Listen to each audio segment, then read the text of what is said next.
Her her Mahadev. I hope कि आप लोग अच्छे होंगे और महादेव की कृपा से सुखमय जीवन व्यतीत कर रहे होंगे। सो आगे फिर से एक एपिसोड लेकर, एक नया अध्याय लेकर, और आज हम लोग देखेंगे 7वां अध्याय विद्वेषर संहिता का। छठे अध्याय में आपने देखा कि ब्रह्मा जी और विष्णु जी की लड़ाई कैसे चली गई थी और कैसे उत्पन्न हो गया था सब कुछ, और बहुत ही भयानक स्थिति हो गई थी। अब देखते हैं कि 7वें अध्याय में क्या है। तो चलिए बिना देरी किए शुरू करते हैं। आप चैनल को सब्सक्राइब जरूर कीजिए और अध्याय को मिस मत कीजिए, ठीक है। तो चलिए शुरू करते हैं 7वां अध्याय महाशिव पुराण विद्वेषर संहिता। भगवान शंकर का ब्रह्मा और विष्णु के युद्ध में अग्नि स्तंभ रूप में प्रकट होना, स्तंभ के आदि और अनंत की जानकारी के लिए दोनों का प्रस्थान। तो चलिए शिव जी बोले, हे पुत्रों, आपकी कुशल तो है। मेरे अनुशासन में जगत तथा देव श्रेष्ठ अपने अपने कार्यों में लगे तो हैं। हे देवताओं, ब्रह्मा और विष्णु के बीच होने वाला युद्ध का वृत्तांत तो मुझे पहले से ही ज्ञात था। आप लोगों ने यहाँ आने का परिश्रम करके उसे पुनः बताया है। हे सनत कुमार, उमापति शंकर ने इस प्रकार मुस्कुराते हुए मधुर वाणी में उन देवगणों को संतुष्ट किया। इसके बाद महादेव जी ने ब्रह्मा और विष्णु की युद्ध स्थली में जाने के लिए अपने सैकड़ों गणों को वही सभा में आज्ञा दी। तब महादेव जी के प्रयाण के लिए अनेक प्रकार के बाजे बजने लगे और उनके गणाध्यक्ष भी अनेक प्रकार से सज्ज धज्ज होकर वाहनों पर सवार होकर जाने के लिए तैयार हो गए। भगवान उमापति 5 मंडलों से सुशोभित आगे से पीछे तक प्रणव यानी कि ओम की आकृति वाले सुंदर रथ पर आरूढ़ हो गए। आरूढ़ मतलब बैठ गए। इस प्रकार पुत्रों और गणों सहित प्रस्थान किए हुए शिव जी के पीछे पीछे इंद्र आदि सभी देवगण भी चल पड़े। विचित्र ध्वजाएं, पंखे, चर, पुष्पवृष्टि, संगीत, नृत्य और वाद्यों से सम्मानित पशुपति भगवान शिव भगवती उमा के साथ सेना सहित उन दोनों ब्रह्मा और विष्णु को युद्ध भूमि में आ पहुंचे। उन दोनों का युद्ध देखकर शिव जी ने गणों का कोलाहल तथा वादों की ध्वनि बंद करा दी तथा वे छिपकर आकाश में स्थित हो गए। उधर सूरवीर ब्रह्मा और विष्णु एक दूसरे को मारने की इच्छा से महेश्वर रास्त्र और पशुपतम शस्त्र का परस्पर संसाधन कर रहे थे। ब्रह्मा और विष्णु के अस्त्रों की ज्वाला से तीनों लोग जलने लगे। निराकार भगवान शंकर इस अकाल प्रलय को आया देखकर एक भयंकर विशाल अग्नि स्तंभ के रूप में उन दोनों के बीच प्रकट हो गए। संसार को नष्ट करने में सक्षम वे दोनों दिव्यास्त्र अपने तेज सहित उस महान अग्नि स्तंभ के प्रकट होते ही तत्क्षण शांत हो गए। दिव्य शस्त्रों को शांत करने वाले इस आश्चर्यकारी तथा शुभ अग्नि स्तंभ को देखकर अभी लोग परस्पर कहने लगे कि ये अद्भुत आकार वाला स्तंभ है क्या? ये दिव्य अग्नि स्तंभ कैसे प्रकट हो गया? इसकी ऊंचाई की और इसकी जड़ की हम दोनों जांच करें। ऐसा एक साथ निश्चय करके वे दोनों अभिमानी वीर उसकी परीक्षा करने तत्पर हो गए और शीघ्र पूर्व चल पड़े। हम दोनों के साथ रहने से ये कार्य संपन्न नहीं होगा, ऐसा कहकर विष्णु ने शुक्र का रूप धारण किया और उसकी जड़ों में खोजने के लिए चले गए। उसी प्रकार ब्रह्मा जी ने हंस का रूप धारण करके उसका अंत खोजने के लिए वो चल पड़े। पाताल लोक को खोदकर बहुत दूर तक जाने पर भी विष्णु को उस अग्नि के समान तेजस्वी स्तंभ का आधार नहीं दिखा। तब थक हार कर शुक्राकृति विष्णु रणभूमि में वापस आ गए। हे तात, आकाश मार्ग से जाते हुए आपके पिता ब्रह्मा जी ने मार्ग में अद्भुत केतकी केवड़े के पुष्प को गिरते देखा। अनेक वर्षों से गिरते रहने पर भी वो ताजा और अति सुगंध युक्त था। ब्रह्मा और विष्णु के इस विग्रह पूर्व कृत्य को देखकर भगवान परमेश्वर हंस पड़े, जिससे कंपन के कारण उनका मस्तक हिला और वो श्रेष्ठ केतकी पुष्प उन दोनों के ऊपर कृपा करने के लिए गिरा। ब्रह्मा जी ने उससे पूछा, हे पुष्पराज, तुम्हें किसने धारण कर रखा था और तुम क्यों गिर रहे हो?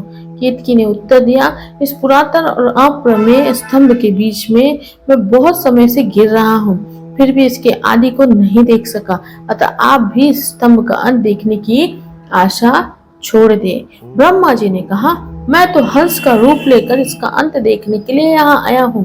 अब हे मित्र, मेरा एक अभिलषित काम तुम्हें करना पड़ेगा। विष्णु के पास मेरे साथ चलकर तुम्हें इतना कहना पड़ेगा कि ब्रह्मा ने इस स्तंभ का अंत देख लिया है। ऐसे अच्युत, मैं इस बात का साक्षी हूँ। केतकी से ऐसा कहकर ब्रह्मा ने उसे बार बार प्रणाम किया और कहा कि आपातकाल में तो मिथ्या भाषण भी प्रशस्त माना गया है, ये शास्त्र की आज्ञा है। वहां अति परिश्रम से थके और स्तंभ का अंत ना मिलने से उदास विष्णु को देखकर ब्रह्मा प्रसन्नता से नाच उठे और स्नान नपुंसक के समान पूर्ण बातें बनाकर अच्युत विष्णु से इस प्रकार कहने लगे, हे हरे, मैंने इस स्तंभ का अग्रभाग देख लिया है, इसका साक्षी केतकी पुष्प है। तब उस केतकी ने भी झूठ के भी विष्णु के समक्ष कह दिया कि ब्रह्मा की बात यथार्थ है। विष्णु ने उस बात को सत्य मानकर ब्रह्मा को स्वयं प्रणाम किया और उनका षोडशोपचार पूजन किया। उसी समय कपटी ब्रह्मा को दंडित करने के लिए उस प्रज्वलित स्तंभ लिंग से महेश्वर प्रकट हुए।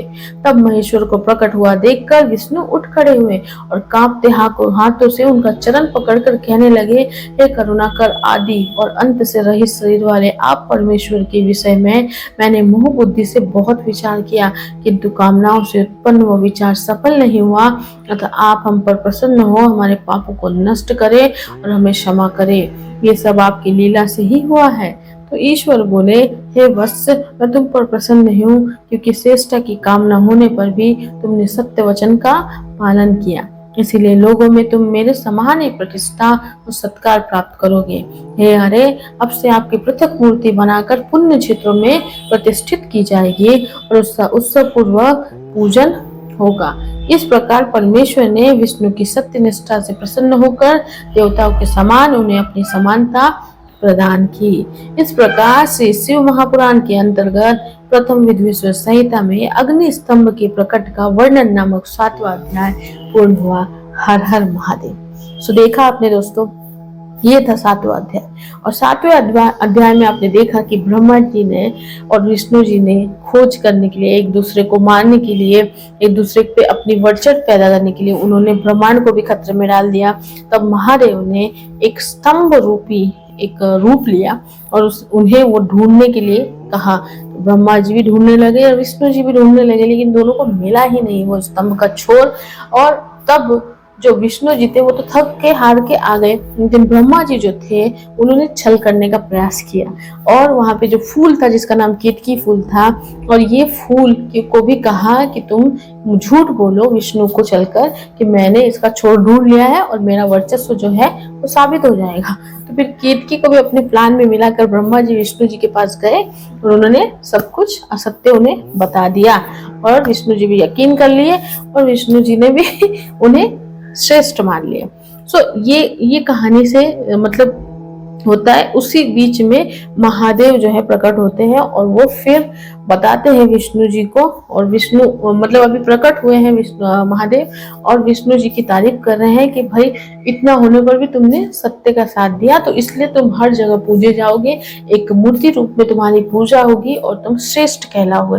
सो ये 7वें अध्याय में ये था कि कितना भी कुछ हो जाए ये सीख देता है हमें, तुम्हें सत्य की राह को नहीं छोड़ना चाहिए। तुम अपने आप को बड़ा साबित करने के लिए या फिर कुछ बुरे काम करने के लिए तुम असत्य का साथ तो देते हो, लेकिन वो असत्य कब तक चलता है। एक बार में तुम्हारा सत्य लोगों के सामने आ जाता है और उसी स्पीड से, जिस स्पीड से तुम ये सब करके ऊपर गए थे, उसी स्पीड से तुम नीचे आ जाते हो और फिर तब तुम्हारा कोई साथ नहीं रहता, परमेश्वर भी नहीं। तो यही बात साबित होती है 7वें अध्याय में। तो आई होप कि ये 7वां अध्याय आपको समझ में आया होगा। अब दूसरे 8वें अध्याय में देखेंगे कि आगे क्या हुआ। सो अगर आपको कोई भी प्रश्न है, कोई भी ऐसी चीज है जो नहीं समझ में आ रही है और हमारा कुछ शब्द यहाँ आ गया होगा तो हम पहले से ही क्षमा प्रार्थी हैं। सो आप अपने कमेंट, अपनी भावनाएं जरूर हमें बताइए, ठीक है। तो चलिए फिर से मिलते हैं अगले एपिसोड में अगले अध्याय के साथ। और इस चैनल पे बहुत कुछ अभी और आने वाला है, श्रीमद् भगवत गीता, गरुड़ पुराण और बहुत कुछ हम लाने वाले हैं। तो बने रहिए, जल्दी जल्दी सब्सक्राइब कीजिए, ठीक है। अपना बहुत बहुत ध्यान रखिए और हर हर महादेव।